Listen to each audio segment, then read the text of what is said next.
NHL Nightly with your host, the sports, a.k.a. Peter Lebowski, a.k.a. Jeremiah Maxwell. And with him, as always, maybe Perlo, Wisdom, and Rico and Barry. Hey, everybody. How's it going? Welcome to the show. We're waiting on Colby, so hopefully very soon he'll be here. I apologize, the Instagram not working, so I don't know what happened there. So we lost Instagram, so no worries. But appreciate everybody being on. We have a special guest today, just waiting for him to pop on. But I want to give him the formal introduction. We'll just go around the room. Everybody knows Rico, everybody knows Perlo, and everybody knows, we might have forgotten our friend Occupancy, who's joining us live from where? Switzerland. Yep. Okay. So I have him in the queue. Lloydminster, Saskatchewan, son of Wayne, brother of Riley, works for Sportsnet Pittsburgh, Barstool, the host of Game Notes. Oh, yeah, and TNT. Oh, by the way, he's a hockey dad. He has the best background I've ever seen on a podcast because he had it custom made by a local artist there in Pittsburgh. He's a former Red Deer Rebel, Memorial Cup winner in 2001, 9 years in the NHL, played for the for the Pittsburgh Penguins, the Atlanta Thrashers, the Toronto Maple Leafs, and the Montreal Canadiens. Please welcome the ARMDOG, Colby Armstrong. What's up, boys? Hey, Army, thank you so much, man. I really greatly appreciate you coming on the show. We're working real hard to get this thing going. This is thing. Look at this year. thing. Holy shit, boys. Look at this thing. Look at a little hockey rink in the background. Here we go. Little ticker around the bottom. This is dialed names all lit up down low. One guy's in a hockey rink, it looks like. Let's go. Yeah, so this is, I'll give you the formal introduction of everybody and where they're coming from. I would be remiss to acknowledge the NHL record that you hold, fastest classic goal, 21 seconds. Have to say that from the start of the show. I so appreciate it, man. I have to tell you, we've been doing this now. We're probably close to 100 episodes. You're our first NHLer. Oh, really? First NHLer we've had on. Now I've gotten my good friend Nick Kiprios to agree to come on, but he won't do that till October because he's got golf to play. You know, he's in retired mode now. You know, Kipper. I know you're on his show a lot. I've listened to you on there. Awesome. So speaking of listening to Kipper's show, I do that from Alaska. Obviously, I'm here in Anchorage. Rico is in Barrie, Ontario. He listens to that show pretty regularly. Of course, we're all fans of Game Notes and Spit and Chicklets. I'm wearing my Chicklets swag.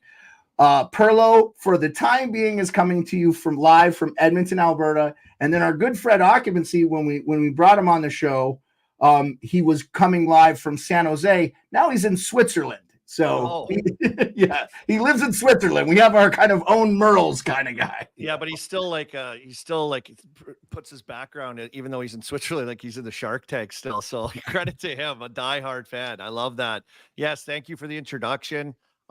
Jeremiah, great guy, great hockey guy.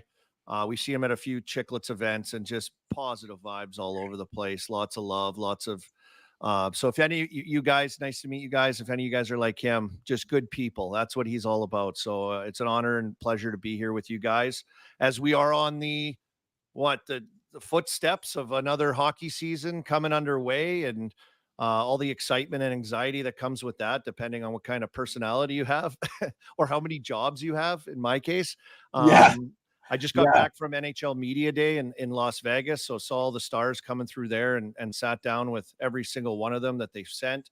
So that was my kickoff to the season.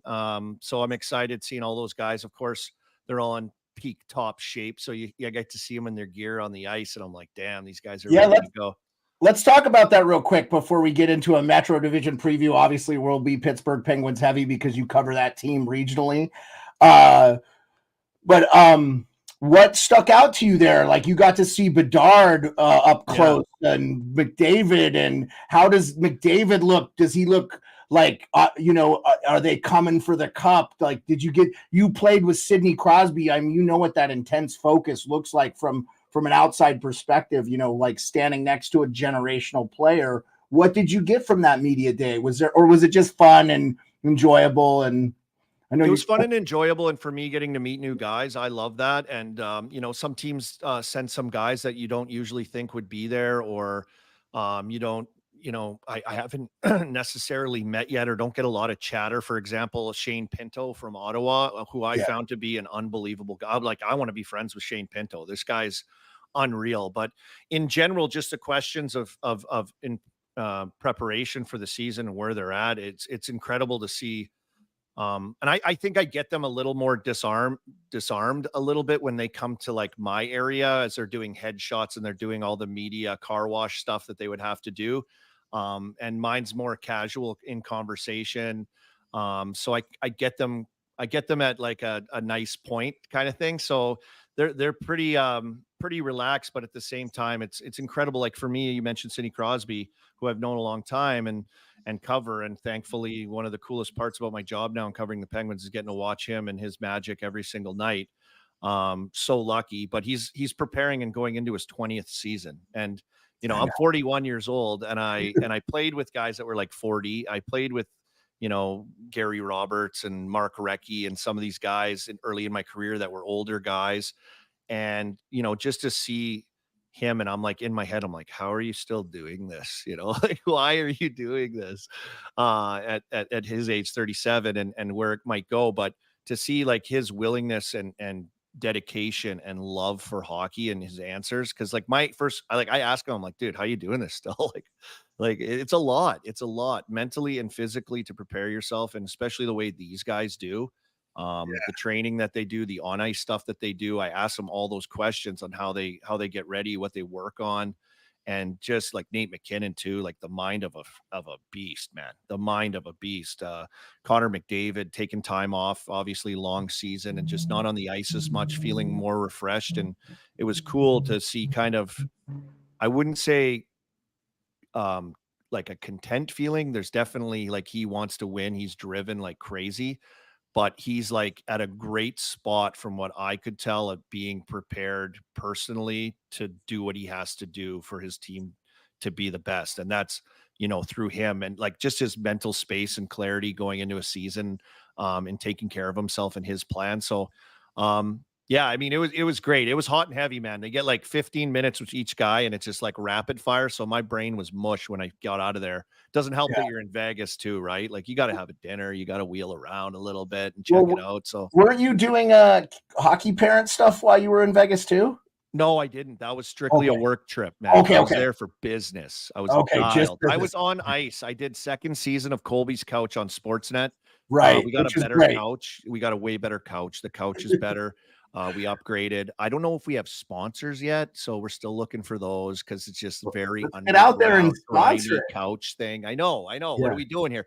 But I loved it. It's just fun conversation, and then I got to get them up and walk me through like certain attributes of their game that I wanted to touch on for them to explain to the viewer or to the hockey fan of like how they do it, what they're thinking, and how it works, and how they've come to find these certain things inside of their game with their game that separates them. So we got into more stuff like that, which I think we did some goofies like sauce passing and all these weird things, but we got into some stuff that like what makes them tick in certain moments, and maybe like a marquee moment of something they do really well in their game. How do they do that? How does McDavid's brain operate when he's attacking five guys and he's like, beep, boop, up, yep, going to dangle everybody, beep, boop, boop, guy's leg is over there, step to the side, under the stick. Like he's AI. I don't know how he does it. So I wanted him to walk me through that. So he did. It was awesome. It was incredible. Quinn Hughes on his edges. Oh my God. Yeah, what an incredible skater. I'm thinking of like trying to get my son to move into the Hughes basement so that mom and dad can teach him how to skate like that. It's just incredible stuff. Or ask them to like, father a kid for you, like, would you be a surrogate for me, Hughes family? I know that's a total biz thing, sir. Real quick, like with McDavid, the thing I've noticed with him, and I haven't seen him in person other than at the All-Star game in Vegas a few years ago, he's so fast. I've never seen anybody move like he does with his stride. He doesn't even look like he's moving that fast, but he's just but you see the other players on the ice and they're almost going slow motion. And I've seen fast guys or even faster guys, because at that Vegas All-Star game, Kyrou won the fastest he skater. can fly. But the thing with McDavid that I've noticed is his control of the puck and what he can do at the highest rate of speed. I've never seen anything like that.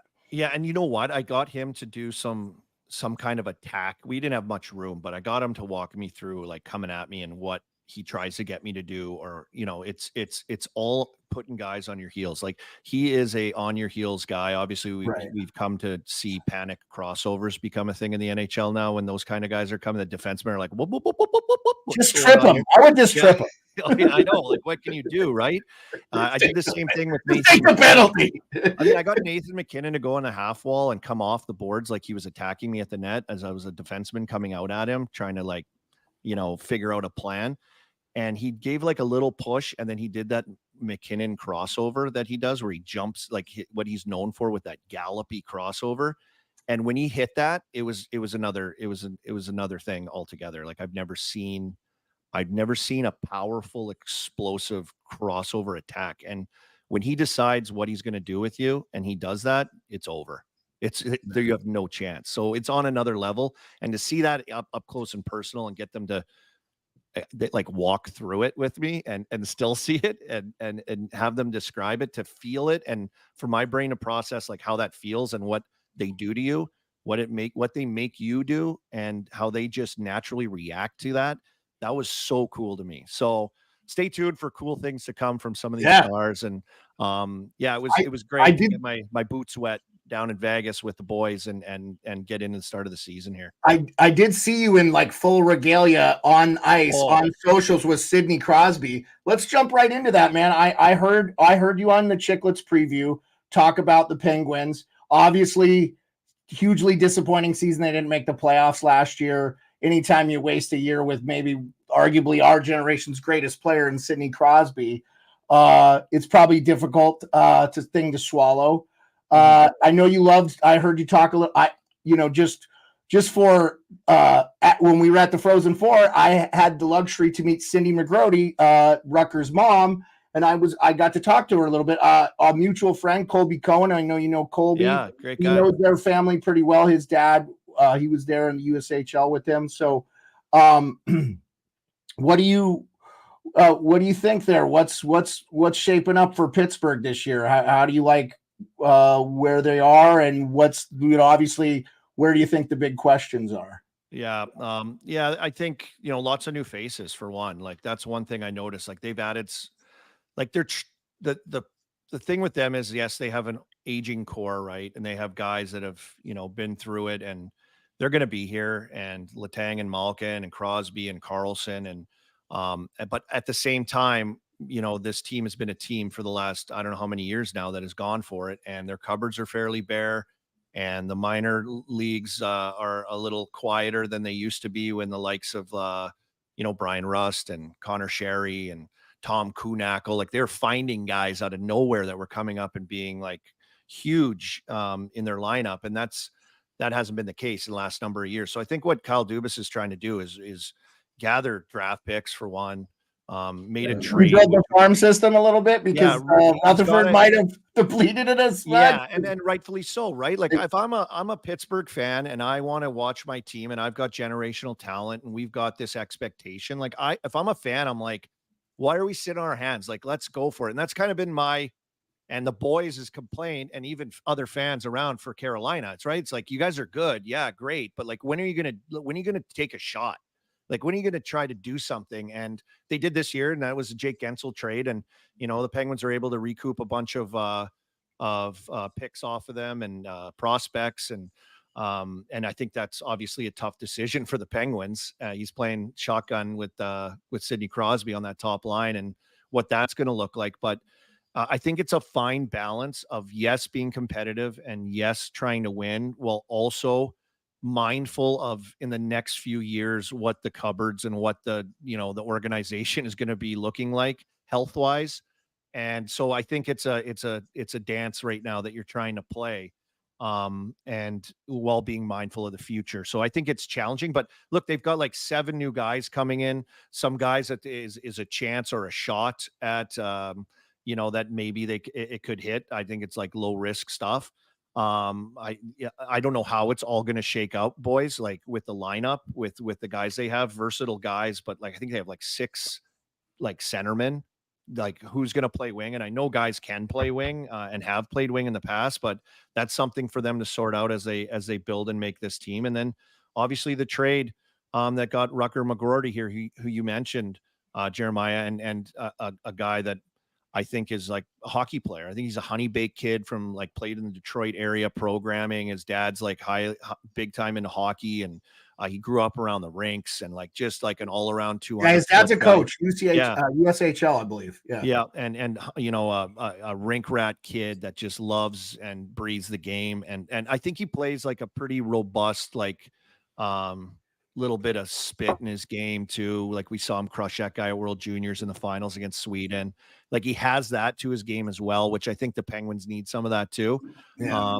And then it's like, hey, what do we got here, boys? What do we got with Raquel? Can he bounce back? He was out of it last year. Long stints without goals, mentally like battling through that. Like that was a lot for him. Great guy and a good player. He should be like a 30-goal guy. Like he's highly skilled. And occupancy, you probably saw a lot of him out there out in California when he was with the Ducks, but like he's a good player that should be able to, bounce back and contribute a lot more, I feel. And on top of it, like Jari being more consistent, that's a massive one for him and for the Penguins.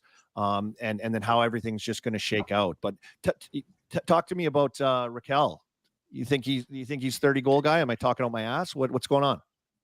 No, I mean, he's got the skill, he's got the hands. If he stays healthy, like you've said, I mean, you remember, top 50 charts. I mean, he was in there. He was, so he's definitely got it. I mean, I'm excited about guys like Beauvillier and Aho. I mean, too, as well, because, these guys have been around the league for quite some time. And, with the Metro bulking up their defense a little bit, a lot of different signings, in the Metro for their defense. Yeah. I mean, I think, we could see, how it shakes out with the lineup. Yeah. Occupancy is an Islanders fan wearing a Sharks hat. So he knows all about Anthony Beauvillier and Aho, Sebastian Aho, 2 guys you guys got. I want to ask you, I'm going to let Rico and Perlo ask you some questions, but the real enigma to me, and I wonder with like this unbelievably terrible tragedy with Johnny Gaudreau. I know Kevin Hayes was very close with him. I've always liked Kevin Hayes and felt like he always had more to bring to the game than maybe we've seen. I know that didn't cost you guys much to bring in. And for like third line stuff there, I mean, I really think that could be a big add. What do you think about the Kevin Hayes edition? Yeah, I like it. I think big body guy, you think about the speed game naturally with the Penguins, like that's kind of been their hallmark calling card, and what the fit will be with him and how he can contribute that way. And is he going to play center? I know he's said that he feels more comfortable and wants to play center, but adding a big body guy like that can get up and down, and he's a disher, right? Like he makes things happen and he can see the ice and make plays. So whatever that combination will be, I think it's an opportunity for him, for one. And, hearing all the sound from him about understanding his game, and understanding what he does when he's playing his best, and, putting him in a position to be that guy, I think will be ultimately the key. And, I'm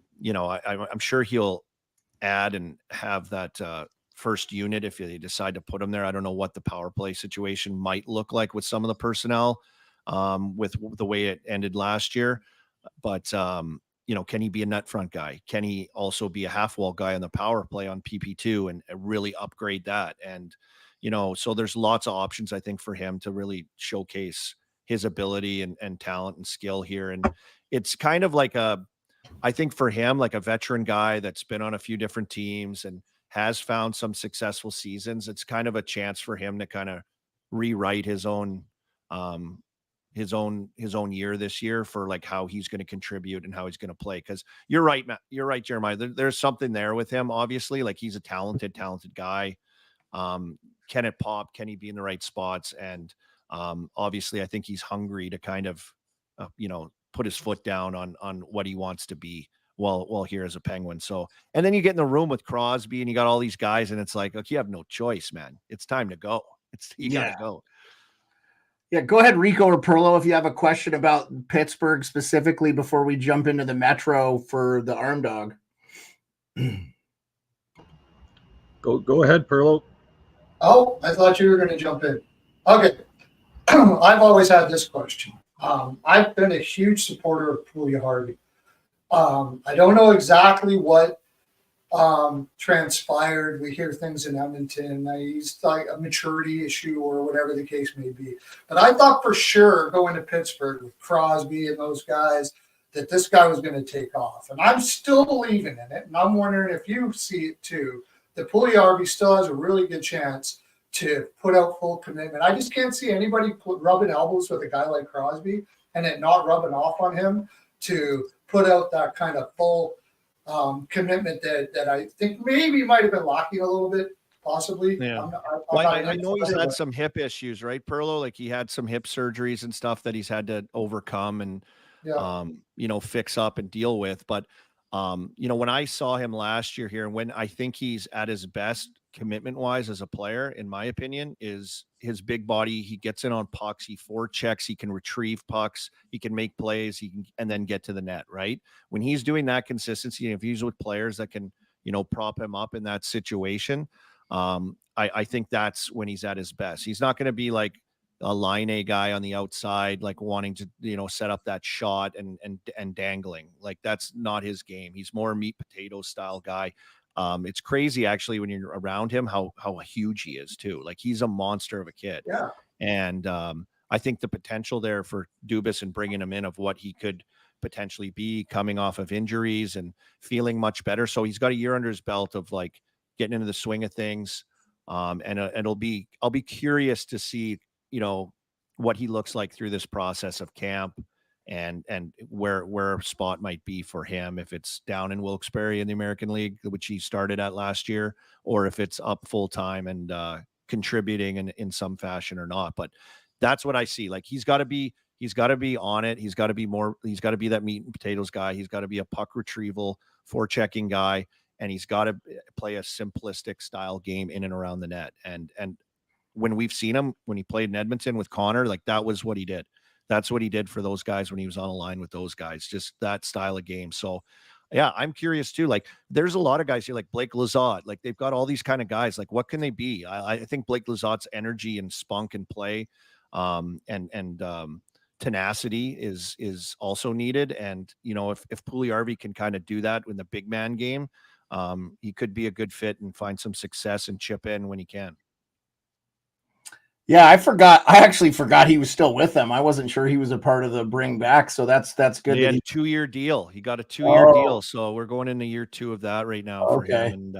And, hoping it something can, a year with injuries, like kind of like Pacioretty, right? It's, we know he's what he is. He had some tough injury times and Toronto went and got him, but like now he's got another year from last year of health, no setbacks. It wasn't perfect for any standard of what we expect from him, but what's the chance that he could, it could come around and all of a sudden he's that guy again. So I think looking at players like that, and I think staying optimistic about players like that, some teams get lucky, some teams take the right gamble. And I think that's, what you're hoping for on some of those pickups that are like not a lot of money, low risk kind of moves. And I hope and I pray for guys like that they do well, that they pop and it's a good fit and everything works. Cause I just know how much work those guys put in, one coming back off of something, a tough year or injuries and what it takes to try to get your mind and body right to continue. When he was here in Edmonton, every once in a while, especially if he went and saw him in practice, but every once in a while during the game, if he got into that hash mark area, his shot was freaking amazing. Yeah, like, he can rip it. Hit corners like crazy. But he's, like you said, it's a really good point that the commitment to get into that area, because that's a tough area to get into, right?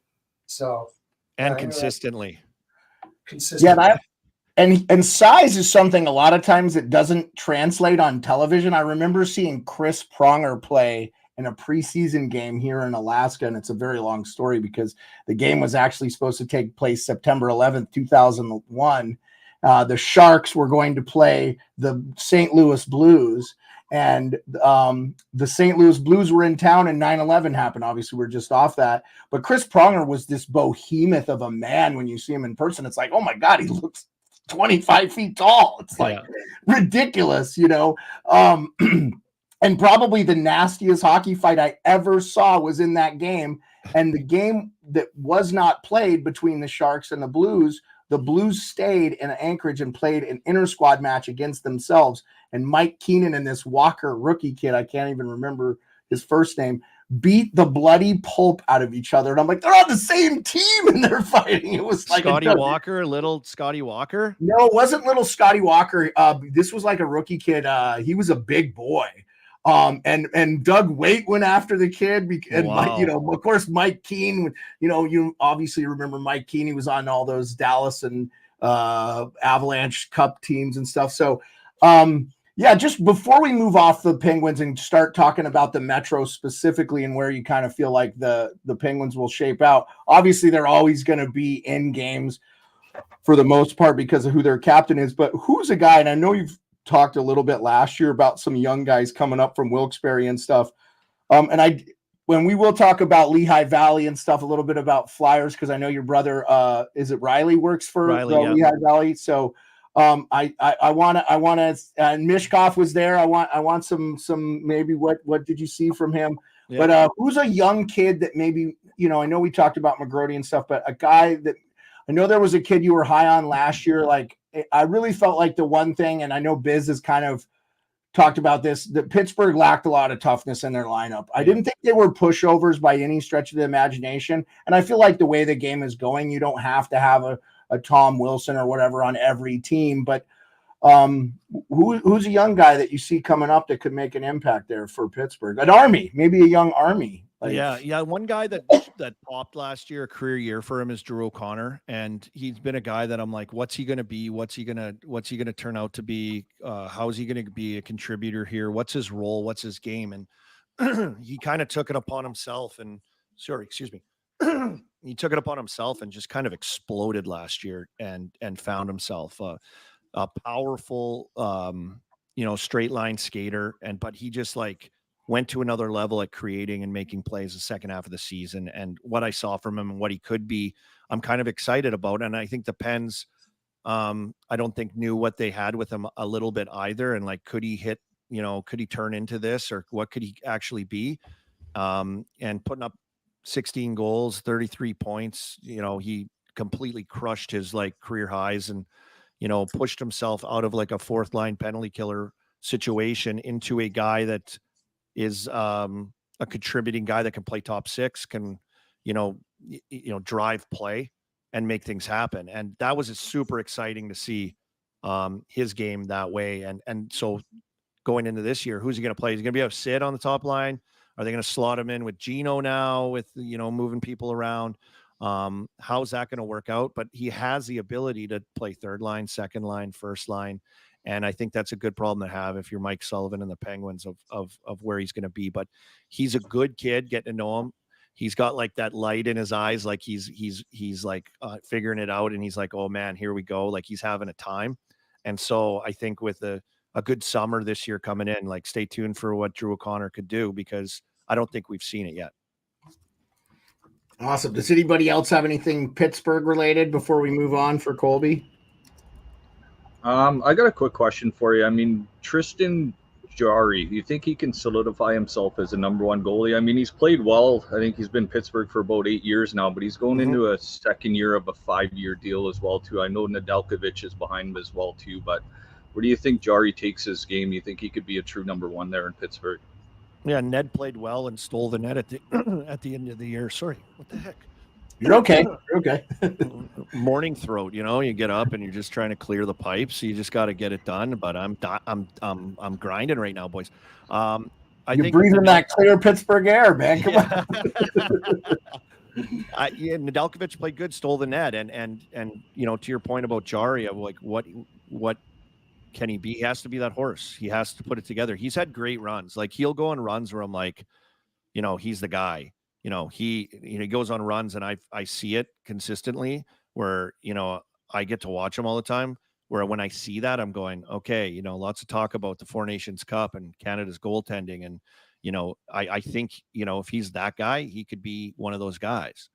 And then he'll go on a somewhere where he has zero confidence and it just isn't there, and it'll be the opposite way. Now they're lucky that Nedeljkovic has been able to come in and play really well when he's, you know, gone into a dip, but that consistency level for him, that compete level for him has to be at another level. There's no question that his play can be better, I think, for the Penguins and more consistent. There isn't too many like horses in net in the league anymore. Not like what we used to see, is there, boys? And so I think Jari does have potential to be a guy like that. He hasn't put it together yet. And I think that's what everyone's waiting for. And, you know, there is frustration around it, I think, a little bit with the fan base. You know, it's like, come on, we need more from you consistently. When he's on, he's great. And when he's off, it's a battle. And can he put it together? And I guess time will tell. We'll have to see. But he is he is like one of the top. It's like, you know, the power play. Can that be, you know, better? I don't know if it can be worse. For the they're definitely going to be better. It's going to be hard for to the be people they have out there. It's like mind-boggling. You know, and then you look, I think Jari's like the second thing. Can Jari be that guy that's consistent for them? And then you start to go down the list. So I think that's a real high level of importance that, you know, he kind of comes into his own as a horse here for the Penguins. Yeah, and to be fair to him, I thought you guys were absolutely abysmal on the defensive side. Like I saw like pizzas going up the ice from Letang and like that. I mean, one of my favorite games last year was Anaheim went in there and like I think they scored 2 shorthanded goals or something like on a 5-on-3. McTavish scored with like 10 seconds left, shorthanded to win the game. Like that was a winning goal. Yeah, what a great game that was. It's crazy. I love seeing young kids like Mason McTavish really step in. Before we move on I really want to see McGrody play top 6 and hopefully get to play with Crosby for selfish reasons because he is an American kid and I hope he's in our Four Nations. We're laying the smack. I know you're an American citizen now, Colby. Yeah. But part of me is like, you got to kind of root for USA now, man. Like, I know you're a Canadian by heart, but like, we want to smack Canada. And I say this as, you know, I got Rico and Perlo. They are Canadian. We all love. But for far too long, Canada has dominated this Worlds thing. We need to start smacking them, especially with the pros, because we haven't had this in a long time. I talked to the guys at Media Day about that. I was like, it's about time, right? And they're all excited. Guys that are on the, like, you know, guys that are just on the edge of it that might, if they pop this year or have a great start to the year, that could crack teams. And you know, those are the kind of guys that were there that I was talking to. And they're so excited. They're so excited for best on best. And I think more so, I think for Canadian fans, and you know, you guys can tell me, Rico, Perlo, how you guys feel, but we haven't seen like Crosby with McDavid and McKinnon. Like that's what we want to see, right? That's hockey fans, though. I don't think you have to be. That's Canada. Yeah. That's Canada. I think when I look at it hockey wise with America, it's like, man, this is a situation with talent that we haven't probably seen in American hockey in a long time, and we haven't got a chance to see this pocket of elite stars for America and what it could be. So I think it's like two different kind of outlooks of excitement. But I think, you know, we're due. We need this. We need to see this so bad, and what it means for hockey, what it means for the players too, like best on best. Guys that might not make the tip, like, man, I can't wait if I don't crack this, I can't wait to watch it. You know, they're thirsty and hungry for it. So, I'm looking forward to that, man. And you're right. I think America, this is a great opportunity for a lot of their guys to like kind of come together with the team that they could potentially have. And I think that's exciting for USA Hockey, no question, and USA Hockey fans. Well, and you know, the one thing we don't have that can't. Oh, go ahead. Sorry, Perlo. The one thing we haven't. Since you mentioned me there, I was just going to say I am, of course, going to be rooting for Canada because I'm Canadian, right? But mentioned this before. I actually like the NHL hockey more than I do my country. And I want NHL hockey to be up there with NFL, MLB. And the only way that's going to happen is if it crushes in the U.S. And with that happening, I have to admit that eventually Canada's not going to own this game anymore. That's just the way it's going to be. If it starts getting anywhere close to that big and that population base and what U.S. does to become the best at everything, they are eventually going to start crushing Canada. And I think that's the way it has to be for the NHL to be as big as I want it to be. So, since you mentioned that, but I'll always root for Canada. But I know one day I'm going to be like rooting, going, yeah, we're not. Yeah, I was just going to caveat that the U.S. team, the one question we don't have, I think, is in goal, because we have so many good American goaltenders to choose from, where Canada, you're like, oh, is it Bennington, or is it, I've even heard like Logan Thompson, who's coming in, that's going to read right into the Metro division. Okay, so we know what the New York Rangers were last year. They won the President's Trophy. They were very good. I happen to live in a household with a New York Rangers fan. My wife is a diehard Rangers fan. That's always fun when the Caps play the Rangers. I call it the Divorce Cup. So we always have fun with that. Obviously, it means a lot less, really. But New York, they're gonna be a cut above a lot in that division. I think they'll easily probably be contention for that division. We just heard the Luke Hughes news. I don't know if you saw that, Colby. That's unfortunate. They're going to have another important injury there with the Devils. Obviously, the Hurricanes, I think they're right there to win the division. I think a lot of people are sleeping on some of their youth that they have in their system. Obviously, not re-signing Getzel is a big deal. But let's start with probably the most tragic story I can remember in hockey in a very, very long time. The Columbus Blue Jackets lose Johnny Gaudreau. Obviously, his brother passes away with him. Where do you think? Oh my God, man! It's just heartbreaking. For the whole year, I'll have his Blue Jackets jersey hanging over my shoulder. As a fan of American hockey, I've got it there so you guys can see it there. But I've just been a big fan of this kid. I know we were at the Frozen Four this year. His alma mater was there, Boston College. And by all accounts, as good as he was on the ice, he was 3 times the person off. This is why I love covering hockey and going to events and stuff and meeting people like yourself, because you meet just grade A people. So I don't think we'll spend any specific time talking about them, but I did want to get a little bit of your thoughts on that whole situation. Yeah, just hard hitting. It was completely hard hitting, and the events around it as well. I think is just like shocking. And the big thing is, if you guys remember the Humboldt bus crash, and all the players we lost and people in that, it's just like, that's, when you're in hockey and you're connected in the hockey community, like that's all, we were them. I did all that stuff. I did that, and so I think the connection of family, and summertime and spending time in the off season doing, certain things and hanging out with my brother or my sister and weddings and all that stuff, it just hits home that's our families. It's kind of like, if you did that as a family and went through that as a family, anyone that played hockey, they're the same, just like all of us. And, it's just so tragic. And I remember watching Johnny Gaudreau when he first came up with Calgary play a preseason exhibition game. It was his first one. It was in Sylvan Lake, Alberta, I believe. And I think he scored a goal in that game. And just watching him, he's so small. It's like, oh my gosh, I don't know if he looks good. Like, he looks electric. I don't know. To flash forward to his career kicking underway. And I say this as he's one of the few players in the NHL through his time and playing and his style of play and the electricity and the thinking and the hockey IQ that I admire that he possessed. He's one of the few players that I'd pay $450 a ticket to go watch. I would. And I get in it, I use my pass and I can get in. You get it for free.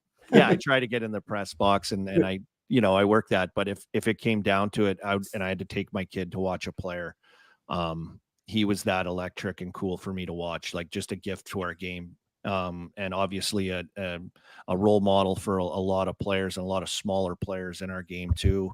And then we hear about him as a person, of course, and a family man, and, seeing the services and his friends and teammates and family and just how crushing it is. It's brutal. It's brutal. And I love to see their support. And I think their family needed it. The vigils and everything that was held in Calgary and in Columbus, and the warm regards from hockey fans all across the world for their family. It's going to take a long time to, try to pick up those pieces for them, but all we can do is love them and support them and remember Matthew and John for, the people, the friends and family guys that they are. Yeah, well said, man. So that being said, we know the Columbus is kind of in a rebuild mode, and obviously I don't think they'll contend for the division. I'm sure your thoughts are probably the same. How do you feel about that team shaping up? Which one? Sorry. Oh, Columbus. Yeah. I think it'll be, it's Laine's gone too as well. And new coach, Dean Evison. It's been a challenge in Columbus. It's been a challenge over their existence in the league to either. And they have great fans. They do. Yeah, they do. I've been there. I've called games in there, and it's a great little city. If you've ever been there, it's fun. Poppin' little college town, sports town, restaurant scene, good. Like it's pretty good. And just the hockey hasn't been consistently there for them at all, but they've supported it. So I give them a ton of credit, and they've got work to do. I think, we should see them probably at the bottom of the Metro.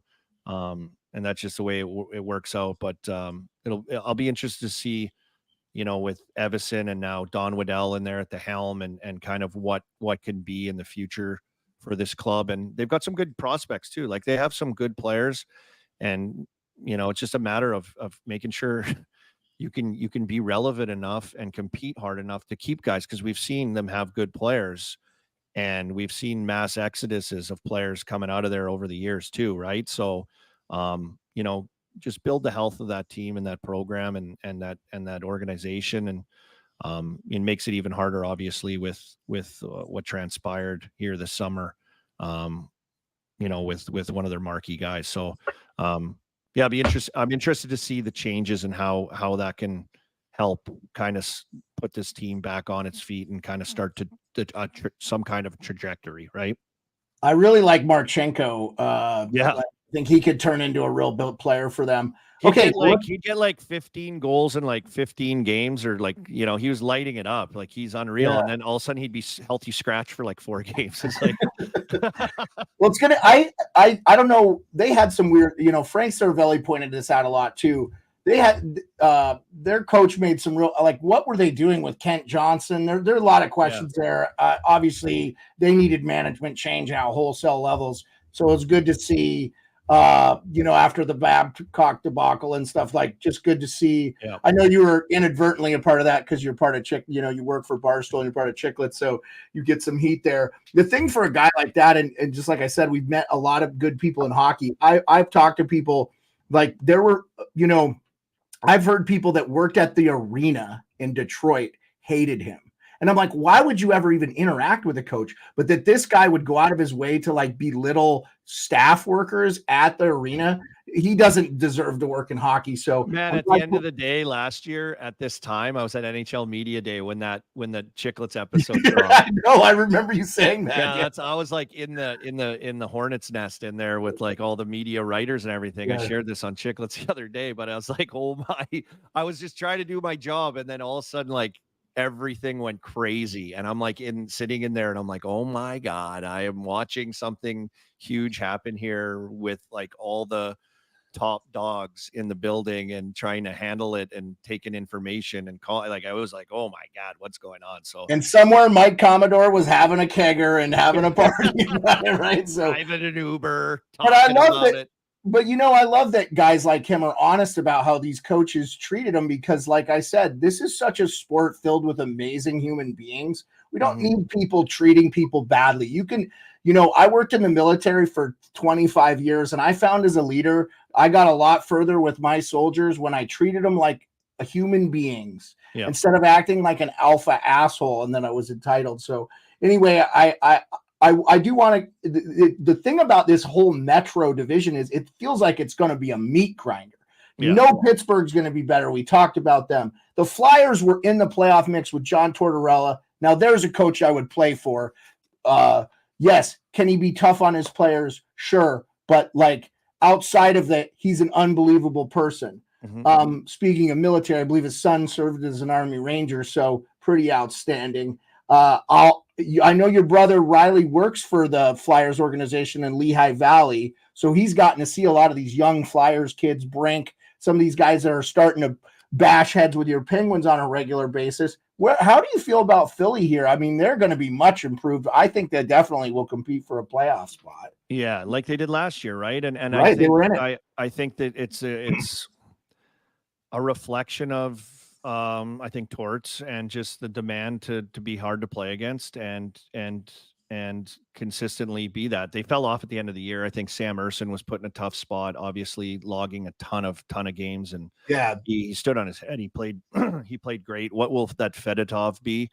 Time will tell. I thought it was tough for him coming in as like a 6'9" Goliath. We'll see how he can be, but some of the prospects, and talking to my brother, this Hunter McDonald as a defenseman coming out of college, and he's like a monster beast, and Bonk out of London and what he could be. And so they have some young, good talent that I know that he's talked about and worked with that are coming along pretty well. And I think what they wanted to do in the plan with Danny Briere being in there as GM and, is build a baseline of expectations and culture and, demand for what they want. And, if anything, if they can build off anything from last year's, they were probably one of the hardest teams night in, night out to play against consistently. And, starting from there, getting Michkov as well and what he could be as a 19-year-old. Way earlier than expected, right? Yeah, too. I know. I don't think anyone was even, everyone was scared, I think, to draft him at the draft just because of they were like, oh no, when's he going to come over? And I think that, scares teams, and, the Flyers took him and they're hopeful that he can come in and be, what he's been in the KHL. So he's 19 though. He's 19. So time will tell. I'm sure there'll be some ups and downs. And I mean, Crosby and Ovechkin were 19 when they came in too. And I remember when he was coming out initially, Michkov, they were comparing him to Bedard and saying that some guys might want to take Michkov based on what they like from his game. So this guy could be a legit game changer for this Flyers organization, like a generational talent. I know that it's very limited sample size, but I know your brother's probably, because he may play a little AHL, correct? Yeah, I think I'm not sure. I have no clue. He didn't tell me that. I can't see that. I think he'll be in the NHL. I mean, if he needs it, maybe. But I know from talking about he's hungry. They can't keep him off the ice. He loves the game. He loves being there. He couldn't wait to get there. And so I think from that perspective, they're getting a young, hungry guy that wants to be the guy. He wants to be what they think he's going to be. It's just how smooth and will it be. But they're starving for you got Forrester, you got Tippett, you've got some good young talent that was given a good opportunity. And can they take another step? I can go down the list of other guys through their lineup, but those are guys that really jump out to me. Konechny, Farabee. You can go on and on, but you said Tippett, that was a great. I know he was a part of that trade for Drew. That was an outstanding trade by Slipback Gingy just took a huge pop. I saw him at media day. He was there. He's got the tinted visor. I was calling him the Drip King. He's got a little tint on that thing. Are they going to let him wear tinted visors now that Brodeur's retired and he's not crying about it anymore? It's a light tint. It's not a full tint reflector style, but it is a little tint action on it. And I think he took obviously a big step for his confidence in getting paid one with a good contract, but having a good quality year where the fit is good. And he was talking about that, the fit with Torts and, his opportunity to play. So can these young prospects that they have pop? Can, Michkov come in and provide scoring that I think they desperately need that guy? They need to have a guy like that. And can some of the other younger guys pop around? Because Konechny will be there. Konechny's compete guy. Konechny, I think, could be easily on Team Canada too. Didn't he lead the NHL in shorthanded goals or something too? Their team did. Yep, their team did. They were last in the league on power play though. So that's where you look at Michkov and you're like, come on, buddy, you got to be talking goals here. So a lot of moving parts, but I think a good step in a direction for an organization that's trying to build something. And I think every team has a plan, right? They like, oh, here's our 5-year plan. It's just sticking to it. Will you stick to it where they're at right now, and the start they had with like this year being a year to build off of this past season, I think is a good spot for them. Do they make the playoffs? I don't know if they care. I don't know if that's the goal, but I think the goal internally is just to like build off of kind of what they set in place last season, and hopefully guys pop a little bit too. Well, and I mean, the elephant in the room with them, and I know this doesn't get discussed a lot because in hockey, we sometimes don't like to talk about the bad things, but the fact that they didn't have Carter Hart. I mean, with that whole World Junior scandal, he didn't play for I think he started the year, obviously, but he didn't play for the majority of the year. That set them so back. And like you said, I thought they got absolutely outstanding goaling from Urson. He was good. He just had to play the whole damn year because they had nobody else. That's why a good tandem, like, look, with Pittsburgh, if they get good goalies with Jari and Nedeljkovic, you've got a nice tandem there. Yep. So, that kind of leads me into the Caps. They go out and get Logan Thompson. They traded Darcy Kemper. That was a good move as a Caps supporter, a guy who grew up being a Caps fan. I thought Kemper was abysmal. And the team played really well in front of both goalies. I just thought Kemper wasn't good. So I liked them grabbing Logan Thompson. Washington kind of not really the arch nemesis, because obviously Philly will always be that for Pittsburgh. I feel Washington is, though. I feel like it's huge. It is huge here. Like a lot of fans go down there, and when we beat them, they party on the steps outside of one of the buildings down there. They've been doing it for years, and there's something there for sure. Yeah, as a Caps fan, I swore that if I ever saw Pierre Maguire, I'd punch him in the face. But just as a fan, now as a member of the media, I don't care about any of this stuff. But Washington, I know a lot of people killed them because their goal differential. I thought Carberry did an unbelievable job. They add Chychrun, Roy, Mangiapane, really solid two-way guys. They go out and the big Pierre-Luc Dubois thing. Obviously, they're going to have to fill the void of no Nick Backstrom, no it sounds like no TJ Oshie. I'm guessing no TJ Oshie because I don't know how they're going to make that work with the Cap if he's playing. So, they did make the playoffs with a negative goal differential. I would say this as a critic. They won a lot of close games, 2-1, 3-2 games. But when they lost, they got the pants beat off of them for the most part. Yeah. What do you think? What's your observations with the Caps there? I think a team that's trying to rebuild, but also you've got Ovechkin there, right? And he's chasing this goal record. And so it's okay, what we have to bring in guys. We have to, it can't be a full rip it down when we've got the big grade 8 right here. And he's, in the hunt for greatness. So I thought Carberry should have been, coach of the year. Yeah, right there for what he did with the team he had and how he had them playing and how they were salvaging points and getting through it. And it was a grind. It was a little bit ugly. It wasn't perfect all the time, but he found a way to, make them relevant and have a fairly good season and something to cheer for. So can they build on that? That's the question, right? Can they build on that and the names that they brought in? I know, conversations I'm seeing from some of their players about some of the years they had, and Pierre-Luc Dubois outspoken about fitting in and where his heart is and understanding that where his game's at. So he's going to have to go prove that, and that could be scary, right? If he can hit his full potential of what we. Well, let me ask you this, Colby, real quick on PLD, because he played a lot of third and fourth line for the Kings. Yeah.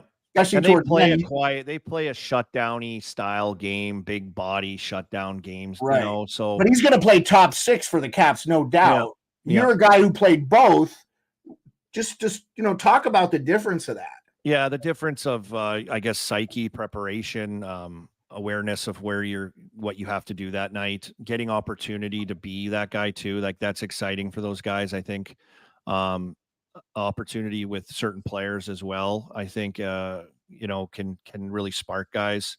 And also getting your ass kicked like that. Like he's been beat up, right? Like people have abused him for his play, and rightfully so. Like it hasn't been good or what we expect.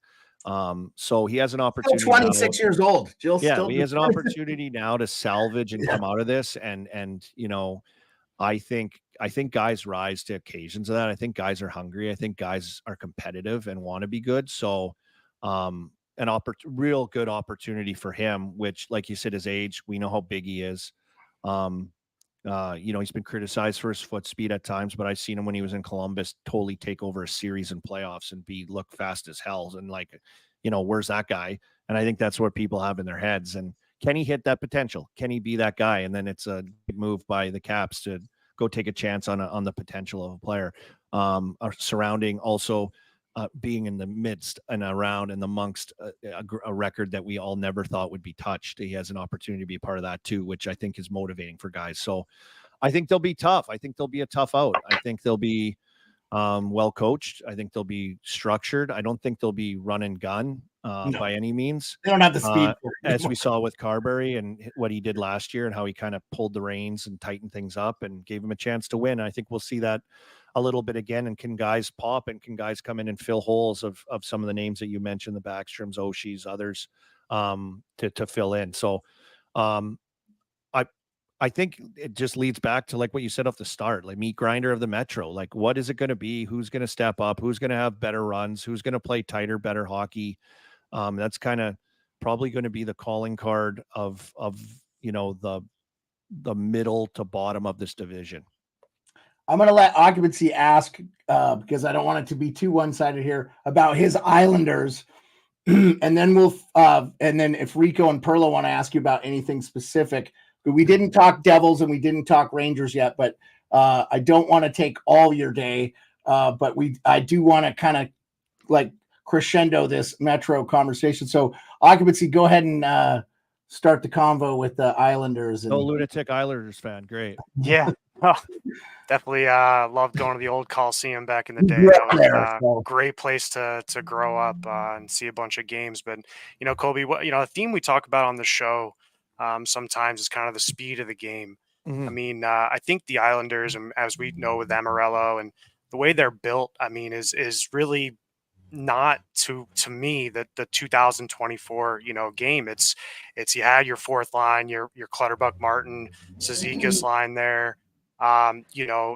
They just could push people around and it worked for years in 2010, 2015. I mean, that we were making the playoffs, a lot and going pretty far as well. I mean, it's not like it was a bad formula, at all. I just, one thing is that, you just see the speed of the game this time of year and Lou is so committed. I mean, you may know him. I don't know him, but it seems like he's so committed to just that structure. And I guess what I'm seeing now is, what do you do in the off season? What do you do at the deadline? Well, not much. I mean, you kind of you stick to what he's kind of built in there. So they brought in Anthony Duclair. Come on. Yeah, there's a little speed with Duclair. The Duke, he can fly. The Duke can fly. And then you've got guys like Horvat and Barzal and Barzal won the speed skating competition and he's up there, but is it enough? You got Pajot. I think they even just announced Clutterbuck's not coming to camp. So I think he's not signed. I saw Martin with a PTO, right? I just saw that this morning. Oh, Martin just got a PTO. Okay, wow. Yeah. So I don't know. And look, I mean, that's the thing too, is though that style can still work. I think it can still work. And I think that's the job. I think also that's the job of, the dance of what Patrick Waugh, which is so cool that they have Patrick Waugh behind the bench. By the way, I grew up a Montreal Canadiens fan. I thought when I played road hockey, I was Patrick Waugh. Like I thought he was so great. I'd draw him and all this stuff. So they got a guy that also, coached junior hockey, a lot of young kids, and they played a really talented quick game. They did. I watched some of their games. I was at the Quebec Pee Wee tournament, saw them practicing, and Saw what he did there. Yeah, didn't he win he just coming off a Memorial Cup win? You know what a Memorial Cup champion looks like because you were on one. Yeah, and he coached the modern game. Like he had them playing, detailed, proper hockey, but they played fast, structured, and in control hockey of they controlled the game. And so having him there, I think is a big thing when you have a team like this and you look down and, you picture what you just mentioned about what this team was and how can they take a step and transition into being, this modern team. And I think Patrick Roy is going to have a big part in that. I think that's huge. I think that's huge too for guys that, want to play that way. Like the guys that we just mentioned, Horvat up front, he's a skilled guy, right? Like he wants to play a skilled game. Barzal wants to have the puck on his stick, wants to fly and buzz around. He doesn't want to kick it around the boards and chop it up and do that. Brock Nelson, big, smooth skating, great shot. He's always there for them all the time. And then on the back end, that Dobson and the year he had this year and what he could be and the potential of expanding on having him as a weapon from the back end and facilitating all this stuff. So I think a lot of it will come down to, yes, like growing and playing style, but and then also like, how do you coach and get the most out of the guys that play this way? And how do we compete at this level? And I think Patrick Roy is a guy that I think can do that. I think I've seen him do it, and I think he's a guy that wants to play exactly the game that Lou wants, which is controlled, yes, sound, yes, structured, but also controlled game, puck possession, ability, so that your good players can shine as well. And that's what I saw from him prior in junior hockey. And I think that's what he's going to try to bring to this Islanders team as well. Like they're always there, right? They always are.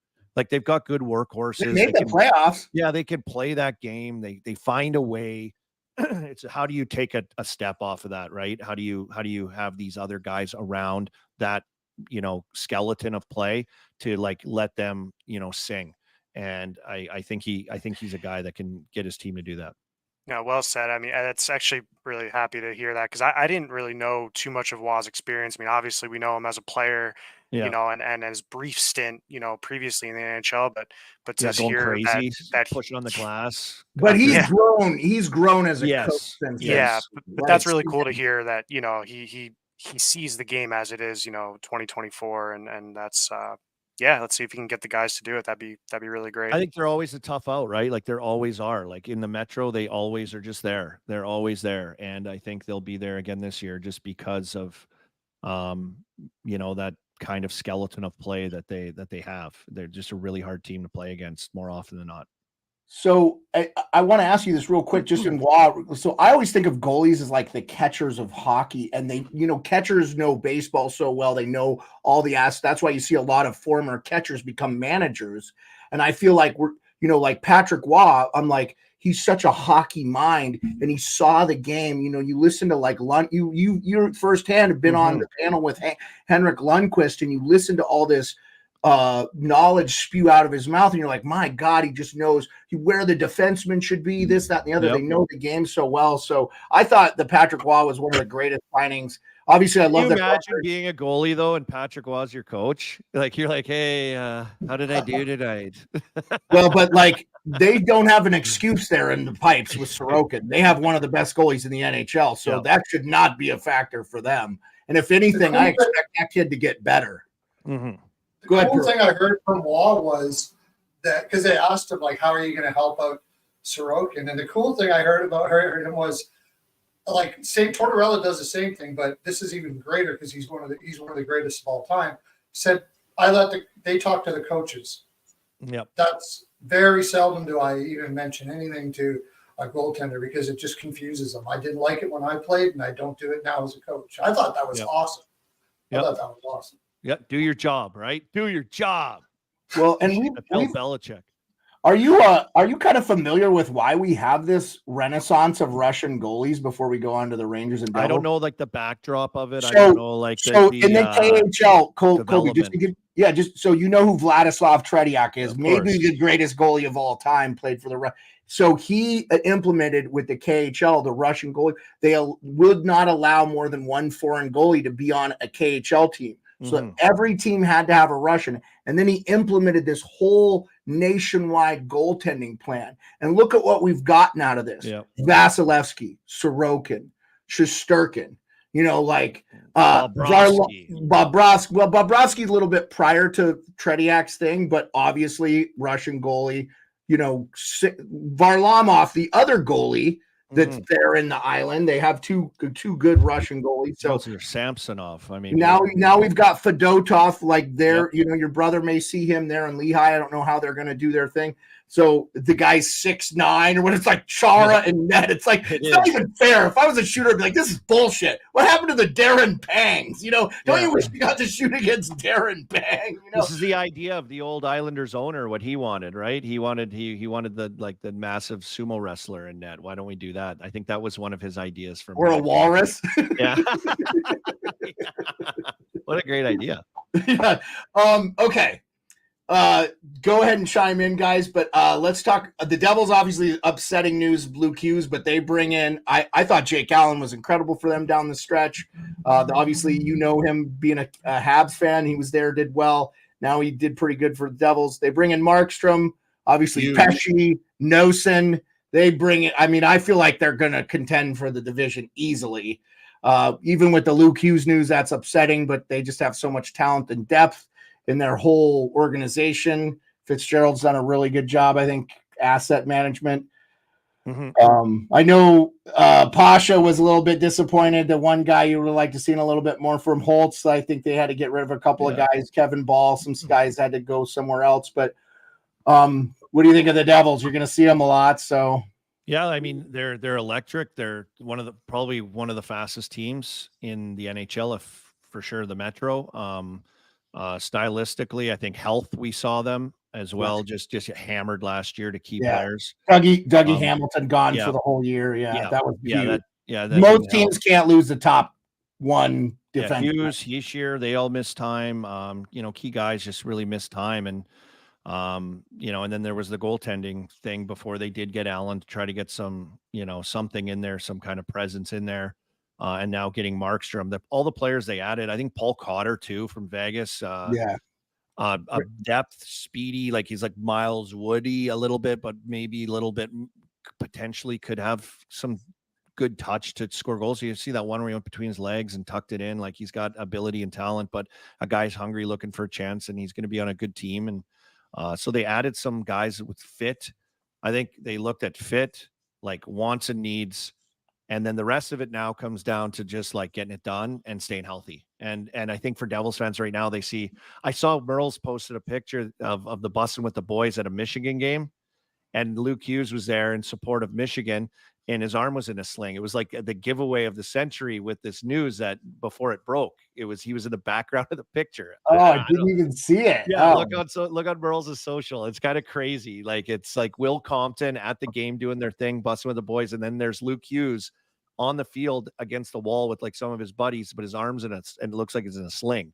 So it was kind of wild, but Taylor, the other guy for busting with the boys, is a Michigan guy too. I think he went, he played there. So so it was it tough start. Pasha's losing his mind. He doesn't like what he sees when he come out of the gates when one of your good star guys is already banged up like that after the season they just had. There's PTSD issues in Devils Nation right now. So hopefully, for their fans and their team, with the skill level and talent and youth that they have, and the new bodies and additions that they added, that it's the season that they're hoping for, that it's been building towards. So you're right. I think Fitzgerald did a great job identifying all the stuff and all the qualities to his lineup that you'd want to have, and going and acquiring those guys and making some hard decisions maybe on others that you mentioned. But they're going to be a team that, we see them at the end of the year last year at the bottom. I think they're going to be a team that's, with the Canes and the Rangers up at the top. And then I think there's going to be that middle area where those teams will just be grinding and battling with Atlantic for, positions and wild cards. But, looking at it from the outside, I think that's the picture I see with the Metro. And the final team, they won the President's Cup in New York. I don't think they're going to take a step back. In fact, I think they're going to contend for the Stanley Cup. I mean, I like Edmonton, but again, Edmonton isn't bringing everybody like they had back last year. You just never know how the season's going to shape up. We know Edmonton can't start any worse. That's for sure. Like they had an abysmal start, but the New York Rangers, man, like you see them, that's the creme de la creme. You work with Hank from time to time. I know he calls games with MSG. I have a sneaky suspicion the fans are going to rally around Sam Rosen's last year, calling games for the Rangers. I got to meet him at the Hall of Fame actually when Hank got inducted because I went. That was awesome. If you haven't been, Army, when they do the induction, go. Don't sit in the stands, but just go. Don't go into the thing, but hang out with all the fans in the Hall of Fame. Have you been? Yeah, I got to go. I went to it a few years ago. I was in town working and got a ticket and went down there. Yeah, I agree with you. It's like I want to go. Everyone of hockey is there and support. I got to talk to Christine Simpson, John Shannon. Kipper was there. Frank Saravelli. It's just great to see all those people. So.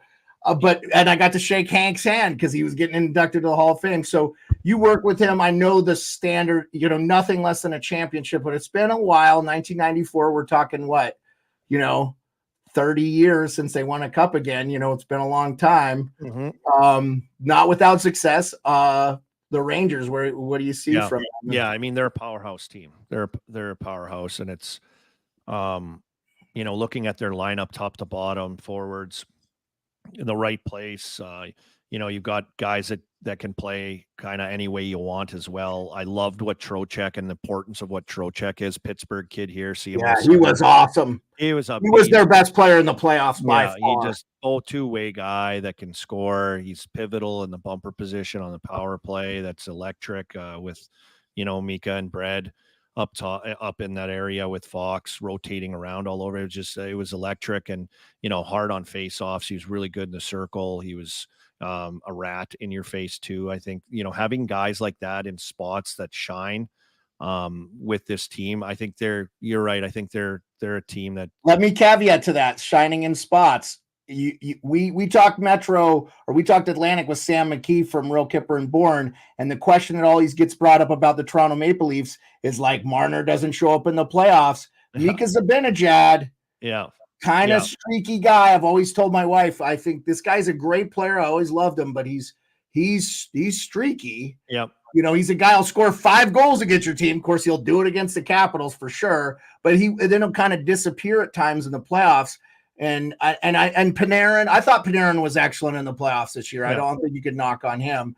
But that's do these guys get to the gritty, tough areas in the playoffs and the postseason where you're going to sometimes score goals? That's probably the we've seen, though, like Lafreniere take a huge step, right? Yeah. Is it his ceiling? Is it where he's going to be? I don't know. Like, I think we have high expectations and, with his pedigree and where he was drafted. Yeah. The Riley Smith went there from the Penguins. He didn't have a great year here last year. I don't know if it was just fit or whatever, but he's a good player. Like we've seen him be a good, contributing two-way player. Wasn't he on the Cup team for the Vegas Golden Knights? Yep. Yeah, he won the Stanley Cup, and then they got rid of him the next year, so he ended up in Pittsburgh, and it was tough for him. But like, he's a good player. Like, where's he going to fit? How's he going to help him? And you can just go down their lineup, and they've got all these weapons and guys in spots, and they're trying to, put the pieces together. But I definitely think with what they have, and looking at their back end too, the way they move pucks, the way they can contribute, the way they can sting you on special teams. The Trouba train, they've got a little bit of everything that you need inside of that. He's lineup. Public enemy number 1 for Ranger fans right now too, which is kind of funny to me. But Jacob Trouba. With the trade, no trade, and the whole thing. I don't know. I don't know. This guy, all he does is make clean, level hits on guys. Isn't that the guy you want in the playoffs? I don't know. Well, you got to know when he's out there. I'll tell you that much. For sure. So it's a good weapon. You were a guy that laid the body. Yeah, you were a guy that laid the body. You know, when I used to talk to guys on other teams that I knew, and they're like, "Man, you were all over our pregame video session. Like, watch for this, and like, be aware of this." And I'm like, "Really?"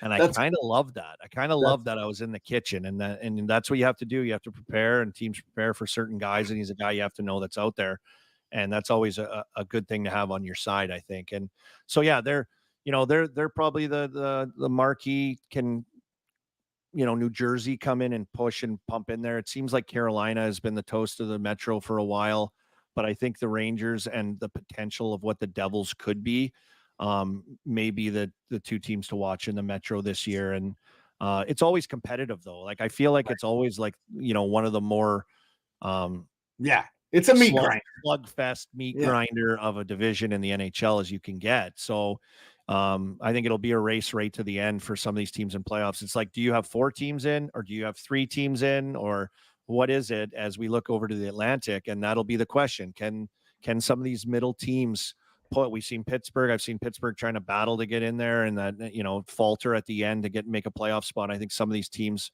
will be doing the same thing this year.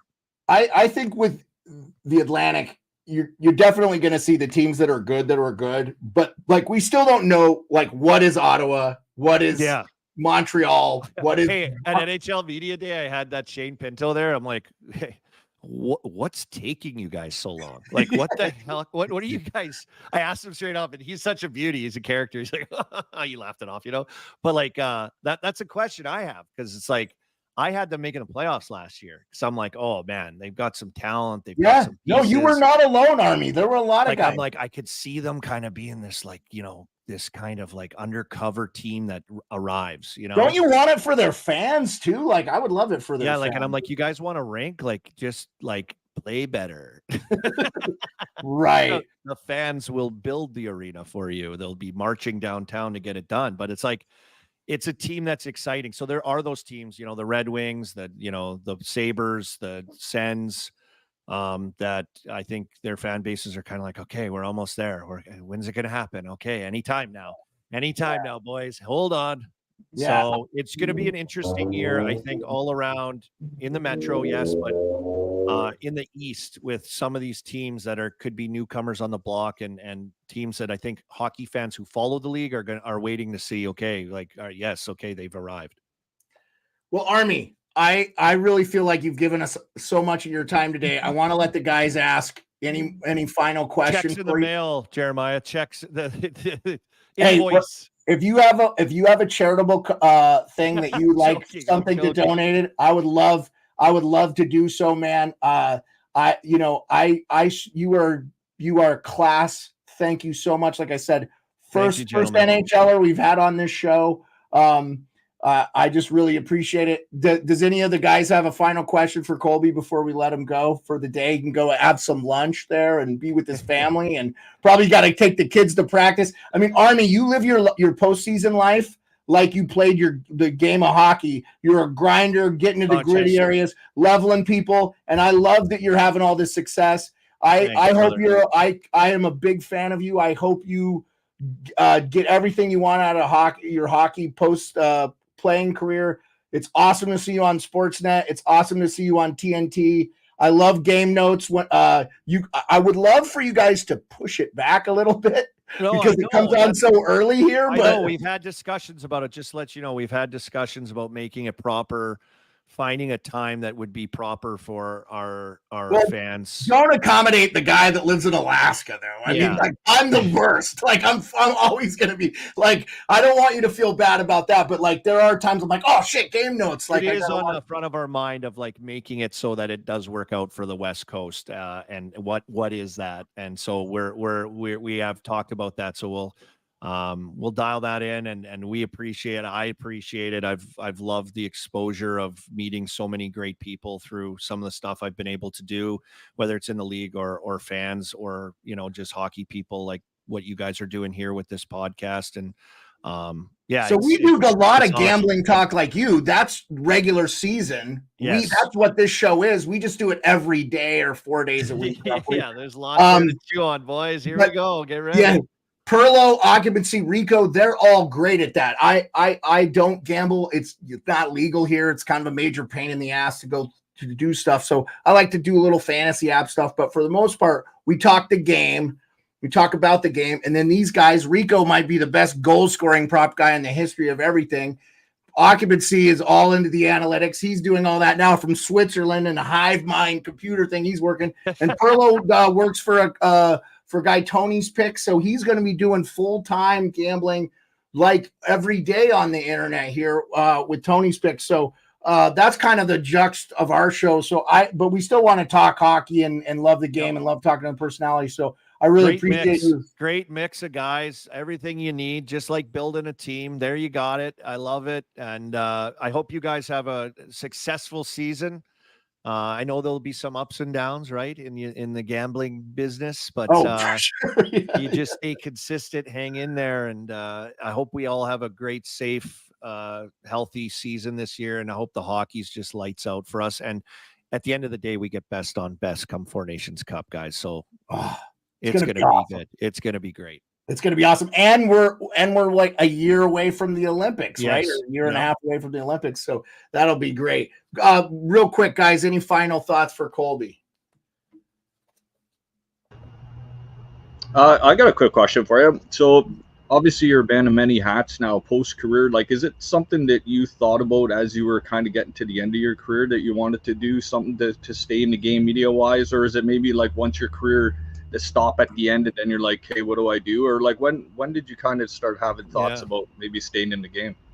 Yeah, I always enjoyed like doing little bits and little things internally with teams I had been on. They all have their crews and their team, and I love doing all the goof around stuff and like we see from players now and interviews or little side deals or when I got to the Leafs, I got an opportunity to go and work on a panel when our team didn't make the playoffs there in Toronto, which was a huge for me to get that experience. And kind of get my feet wet, not knowing when or how or what would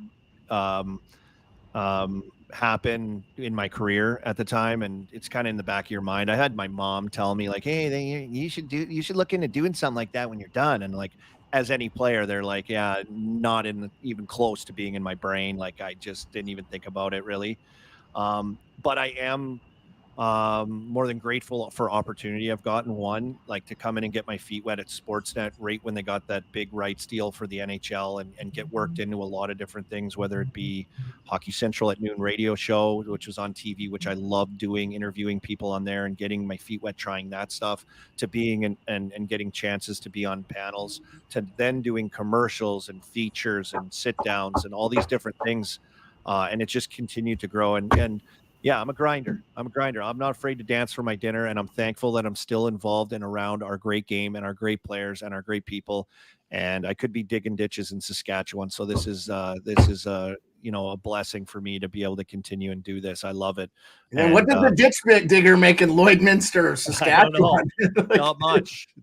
Yeah, it's not much, dude. I think that's why you're successful, though, Colby. You come from blue collar roots. That's why you see a lot of these middle Canadian. You're no different than a kid that grew up in Nebraska or whatever that worked on a farm, But you played hockey, and it shows, man. And again, you exude positivity.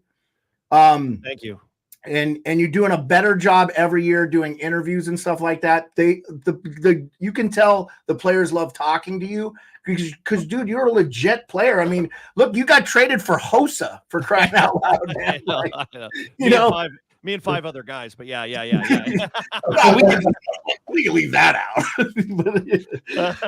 Oh no, I've been truly blessed and lucky, and I'm any advice I could give to anyone is just like, don't be afraid to go and try it and do it. And, it's at your fingertips now. There's like, all these platforms and everything that you can, if you're interested and you want to be involved, it's never been more accessible and easy to try to do something if you have that hunger. So, yeah, I always say this is my tagline. I have no clue what I'm doing, but I know exactly what I'm doing. No, dude, you're good. You're good at your job. Turlo and Occupancy, did you have any final thoughts for him before we let Colby go? And really appreciate your time again, Colby. You've given us almost an hour and a half today, more than expected. I so appreciate it. It was great. Go ahead, fellas. Well, one thing, my birthday was yesterday, and this is my birthday. This is my birthday present. I've been a fan of you for a long time, buddy. As a player, and even more so, I've tried to emulate you. The one thing that I've tried to do on this show, because if you ever watch the show, I sometimes can be maybe not so diplomatic. Yeah. That's understatement. It's an understatement. And but what I'm trying to apply that more, and I do that by listening to guys like you, because you're so good at it, getting a point across, but also not going off like I sometimes do. So, so I thank you for that. And I also want to say thank you, because we had this discussion about the Adams last year, and I felt like I was not on an island that Spencer Carberry should have won, and then you came on and agreed with me, and that was cool. So, but it was awesome meeting you, buddy. You're a great person, and I really enjoy listening to you. Yep. Thank you so much. I appreciate that. Yeah. Thanks, guys. Thanks again. Occupancy, just keep crushing it in your brain computer hive, and good luck gambling this year, boys. And Jeremiah, once again, I hope to see you on the road of hockey somewhere. I'm hoping we'll be back at Frozen Four again. So I will be at Frozen Four this year. That's probably the next trip I'm making. It's getting more and more costly to get out of Alaska. So I will definitely be at the Frozen Four. So I will definitely see you. I will look you out.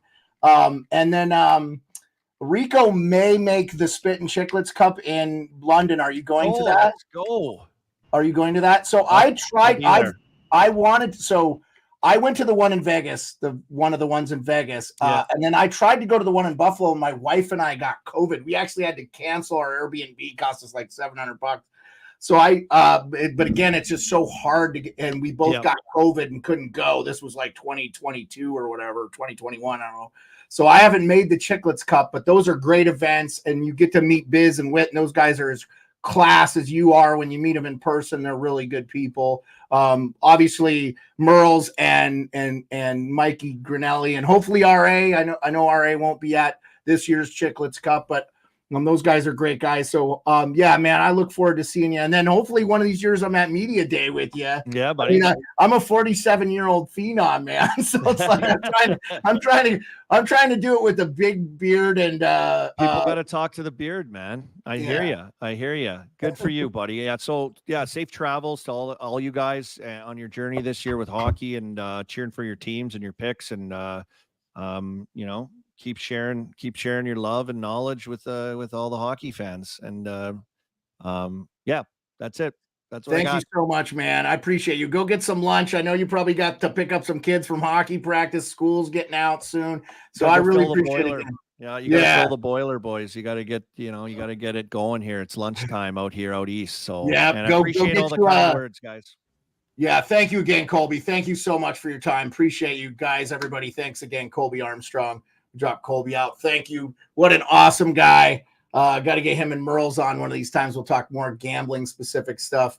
I felt bad, Rico, a couple times. I think you were like frozen there, but it's like, it's all right. Army's good. He carried the show. So that was outstanding. We got an hour and a half out of ARMDOG. I didn't expect to take that much of his time, but appreciate everybody that came out. Sorry we didn't get. He did kind of indirectly answer one of Salty's questions about working in the hockey industry, man. I think it's really just keep working, man. Don't give up. Keep grinding. It was good to have Teddy all the way from Switzerland, man. So good to have you, man. Appreciate it. Rico, I know Rico's got his mom and stuff there. We got huge news of Perlo is going for everybody. Perlo is not going to be in Edmonton anymore, man. He's moving to Fort Wayne, Indiana by the fall. So this show will be one Canadian person in Canada, and Rico's going to have to carry the banner for Canada. But it'll be good. Perlo and I will get we'll get together, and you can now see Perlo Perlo, tell everybody where they can find you now. You're not doing P-Pal's picks, but you're going to be I'm doing not doing Tony's P-Pal anymore. I moved over to Tony's Picks. It's affiliated with the largest gambling picks company in North America. You can also go to Pick Dogs. That's their affiliate as well, and they are 200,000 subscribers. We have combined it's 250,000, and they are some of the best cappers you're going to find in North America. And I was honored when they reached out to me to work with them and got hired by them. So it's pretty exciting stuff, all new stuff happening for me out here. And then we have Colby Armstrong coming on. My gosh, that was unbelievable. Oh, what a great dude. And so everything's looking up here, and I hope you're enjoying the programming. And thanks for all of you that have supported us right from the time we were just a little seed. We have people that have been here the whole time, and thank you very much. And if you've just come in, I appreciate you as well. It's been it looks like it's going to be quite the journey. Yes, it is going to be. Teddy, let us know what you got going on, and we'll call it a day. Nah, this is Beard, Rico, Perlos. Awesome to share the stage today with Colby there. I mean, just an amazing guy. Really gives us a new perspective of the game, that I don't get on a daily basis, And yeah, I've been loving talking hockey with you guys since we met, and I'm loving talking hockey now. And it was such an awesome day, awesome show here. Thanks, so much for setting everything up, and yeah, it's I'm looking forward to the season, and yeah, so much to talk about all the time, and really appreciate you guys. Yeah, thanks, guys. Thanks, everybody, for coming out. I know we didn't get to fan questions, but I didn't want to keep Colby any longer. He gave us an hour and a half. So, Rico, thanks again, man. Appreciate you. Everybody showed up way early for this, so we could make sure we're good and ready. Something we can't control, but really appreciate everything. Thank you so much. Perlo dropped Tony's Picks and Pick Dogs in the chat. Again, just leave a like, subscribe, and we'll see you. We'll be back next week. Hopefully with Tyler Yaremchuk from Oilers Nation and Daily Faceoff to talk Pacific Edmonton Oilers. I just got to work out the details with him and figure out a time. Obviously, probably won't get him for an hour and a half, but I'm just highlighting some certain teams, obviously, and then we'll do a Central Division preview at some point too. I'll try to find somebody that's a fan of those teams and get them in there. Maybe we get another NHLer that works for a team. I'm working, and I'm trying. So I appreciate all you guys. Thank you, guys. How long did Colby say he was going to come on for, man? Because we didn't have a time. So we'll talk about it after the show wraps. So thanks everybody for coming out. We'll appreciate you all. Have a good one.